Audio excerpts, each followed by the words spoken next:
আজ তোমাদের সাথে শেয়ার করছি একটা নিরামিষ থালি। এই নিরামিষ থালিটা ছিল শনিবারের একটা খাবারের মেনু। সেখানে ছিল সাদা ভাত, ভেজ ডাল, মেনলি ফুলকপি, যেটা আমাকে খুব টানে। গরমকাল বা শীতকাল যখনই হোক না কেন ফুলকপি আমার খুবই প্রিয়। আর ছিল ঝুরি আলু ভাজা। এই ঝুরি আলু ভাজার মধ্যে বাদাম, যেটা আমার ফ্রেন্ডরা সবাই অ্যাভয়েড করে। ওরা অ্যাভয়েড করে একদিকে ভালোই হয়েছে, সব বাদামগুলো আমিই খাই। বাদাম আমার অনেক ভালো লাগে। আর ঝুরি আলু ভাজা দিয়ে ভেজ ডাল মাখিয়ে খেতে আহা, সে কি স্বাদ! অপূর্ব অপূর্ব।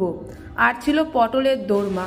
কিন্তু এই পটলের দোরমাটা না একটু অন্যরকম। এর ভিতরে যে পুরটা দিয়েছিল, এটা যে কিসের পুর এটা বুঝতে বুঝতে আমাদের খাওয়া অর্ধেক কেন শেষ প্রান্তে চলে গেছিলো পুরো।